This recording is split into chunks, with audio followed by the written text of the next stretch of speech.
हाँ, question number 13 ना। तो 13 तुम्हारा क्या है, ये फंक्शन दिया है अंतराल में हाशमानी। अच्छा, ऑप्शन है ना, निम्नलिखित अंतरालों में से किस अंतराल में ये फंक्शन द्वारा प्रदत्त फलन हास्यमान है। ठीक है, तो हर अंतराल में तुमको चेक करना पड़ेगा। ठीक है, तो हमको पहले इसमें चेक करना है 0 to 1 में ना। तो पहले इसका अवकलन कर लो। तो अवकलन तुम्हारा आ गया ये ना। अब देखो कि ये अवकलन इसमें धन है कि ऋण है। ठीक है, तो अच्छा एक चीज़, ये चीज़ x की वैल्यू क्या आएगी, जैसे हमको x लेना है, पहले इसको देखो। ठीक है, तो 0 से 1 लेंगे तो x का मान क्या है, धन है ना, है ना। ठीक है, मतलब ये चीज़ तो धन है। ठीक है, अब यहाँ पर x यहाँ भी है, तो काश के अंदर हमको क्या जानना है, 0 से लेकर 1 तक की संख्या। ठीक है, तो अब ये धन आएगा कि क्या आएगा। ठीक है, तो तुमको जैसे पता है कि 0 और यहाँ पर होता है π/2 ना, और पाई का मान क्या होता है 3.14 बटा के 2 समथिंग ऐसे होता है। ठीक है, और जब इसको हल करोगे तो ये क्या आएगा, एक से बड़ा आएगा कि छोटा आएगा, एक से बड़ा आएगा ना। मतलब कि ये मानो कि यहाँ से यहाँ तक हमको पता है, और यहाँ पर एक से बड़ी संख्या है ना, π/2 जो है एक से बड़ी संख्या है, तो कहीं एक इधर होगा। समझ पा रहे हो मेरी बात, एक कहीं इस ये वाला एंगल होगा। ठीक है, मतलब π/2 को अगर तुम संख्या में निकला चाहो तो वो एक से बड़ा संख्या आएगा ना। तो हमको पता है कि यहाँ से यहाँ तक कॉस क्या होता है, धन होता है, तो इसमें भी धन होगा फिर ना। समझ रहे बात को, तो मतलब ये भी क्या है, धन संख्या है, तो ये भी धन ये भी धन, तो दोनों धन को जोड़ेंगे तो क्या आएगा, धन आएगा। तो यहाँ पर लिख सकते हो कि सिंस x जो है कहाँ से लेना है हमको, 0 से लेकर 1 तक ना, तो इसका मतलब क्या हुआ कि x जो है बड़ा है 0 से ना, तो इसका मतलब x के पावर 99 निकालेंगे तो भी 0 से बड़ा आएगा। ठीक है, अब इसमें 100 का गुणा कर देंगे तब और 0 से बड़ा आ जाएगा ना, मतलब धन संख्या है कुल मिला के ये जानना। ठीक है, अच्छा हम जानते हैं कि अगर यक्स कहाँ से हो, 0 से लेकर π/2 तक हो ना, तो cos x क्या होता है, धन होता है। ठीक है, बट यहाँ पर जो x है वो कहाँ से है, 0 से लेकर 1 तक है, और 1 क्या है, π/2 से छोटा नंबर है ना, तो इसका मतलब इसमें भी धन होगा। जब बड़े में धन है तो छोटे में तो धन होगा करेगा ना, तो इसमें भी cos x धन ही होगा। ठीक है, अब दो धन संख्या को जोड़ेंगे तब भी वो क्या आएगा, 0 से बड़ा ही आएगा, और यही हमारा क्या है, फंक्शन का अवकलन है ना, for all x belong to 0 to 1 के लिए ना। और जब ये धन आ गया तो इसका मतलब इस अंतराल में क्या होगा, वर्धमान होगा। अब हमको वो अंतराल खोजना है जिसमें ये क्या हो, हास्यमान हो ना। तो दूसरा अंतराल क्या है, π/2 से लेकर पाई है ना, तो अंतराल है π/2 से लेकर पाई। ठीक है, और हमारा अवकलन क्या है, 100 x के पावर 99 प्लस cos x। ठीक है, तो ये संख्या तो धन है ना, क्योंकि ये भी धन, π/2 भी धन है और पाई भी धन ही है, तो इसमें से यहाँ पर डालेंगे। समझ रहे हो बात को, समझ रहे हो ना, तो ये भी क्या है, धन ही है, बट इसको अब चेक करना है। ठीक है, तो ये धन होता है कि ऋण होता है, इसमें ऋण होता है ना, तो ये धन है बट ये ऋण है। अब हमको पता करना पड़ेगा कि ये बड़ा है कि ये बड़ा है। ठीक है, अगर ये बड़ा हो गया ना, तो बड़े में से छोटा घटा रहे हैं, क्योंकि ये हमको पता है कि यहाँ पर ऋण आएगा तो ये मतलब ऋण हो जाएगा, तो बड़े में से छोटा घटाएंगे तो धन ही आएगा ना। बट अगर ये बड़ा हो गया ना, तो संख्या क्या आ जाएगी, तो यहाँ पहले लिख दो कि सिंस x बिलोंग टू किसमें, π/2 से पाई में ना, जो हमारा डायरेक्ट लिख दे रहे हैं। ठीक है, 10x के पावर 99 है, वो क्या होगा, 0 से बड़ा होगा। ठीक है, बट cos x क्या होगा, 0 से ऋण संख्या होगी ना। अब हमको पता करना है कि बड़ा ये है, बड़ा करने का मतलब कि धन के केस में। ठीक है, तो ये कैसे पता करोगे,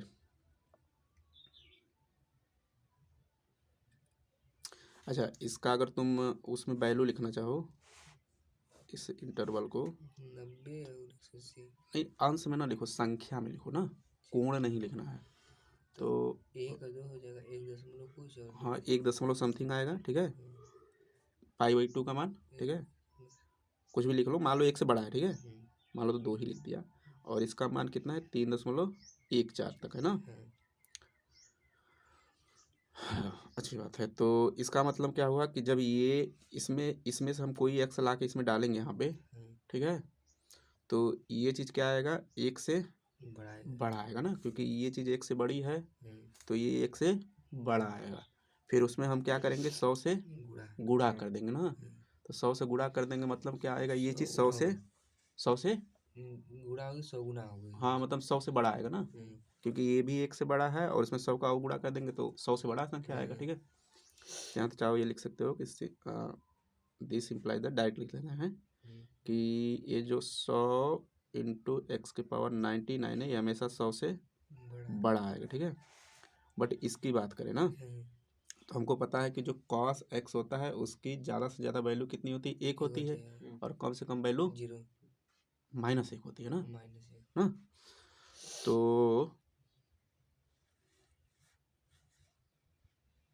यहाँ पर डायरेक्ट लिख दो, यदि x तुम्हारा किस में होगा, π/2 से पाई के बीच में होगा ना, तो cos x कहाँ से कहाँ होगा,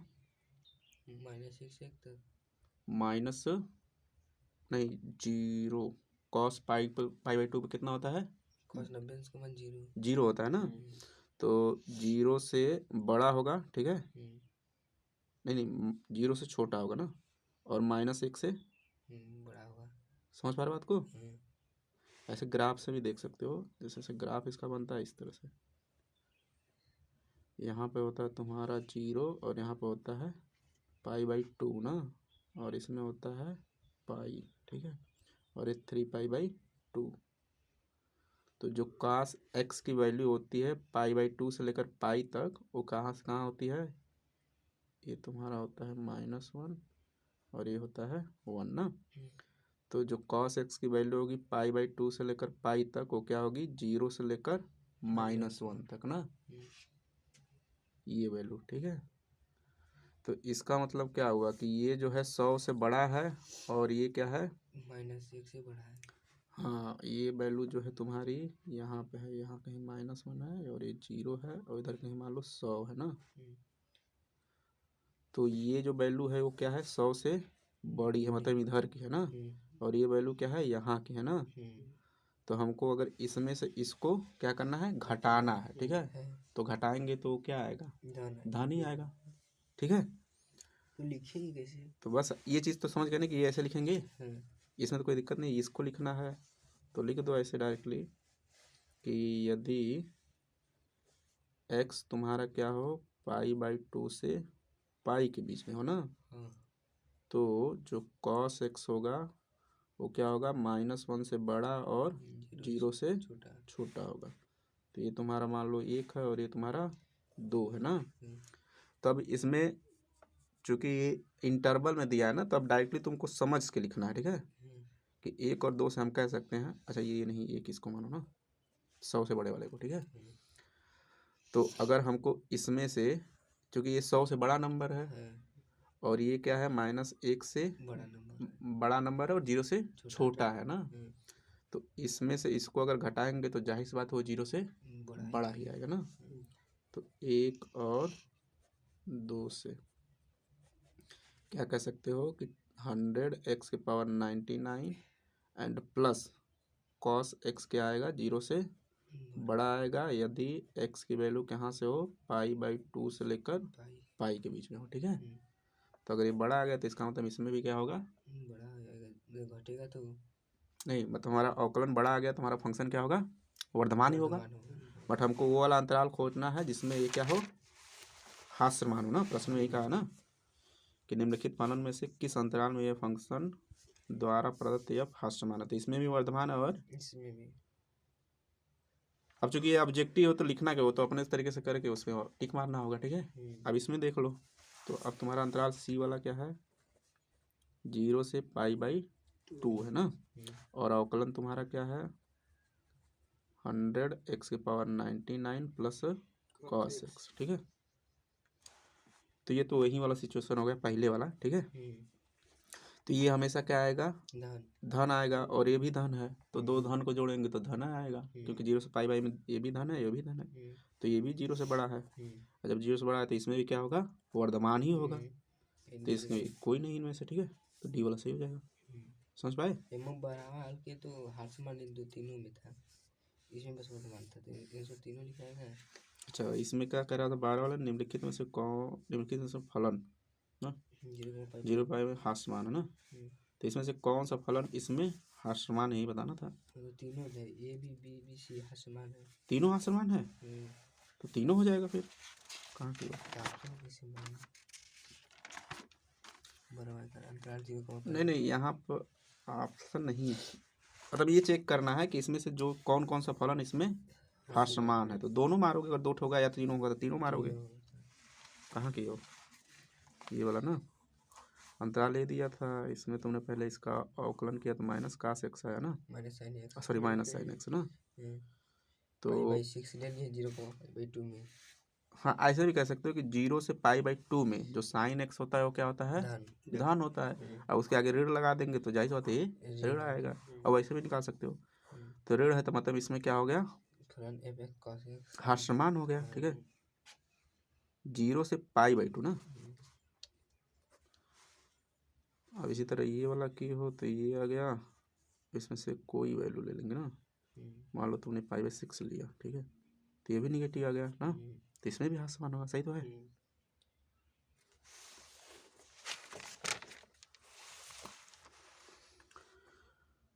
अंतराल तो वही लेना है ना।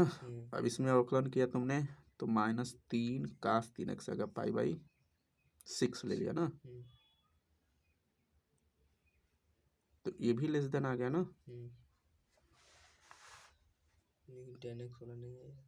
तो ये भी क्या हो जाएगा, हास्यमान हो जाएगा, ठीक है।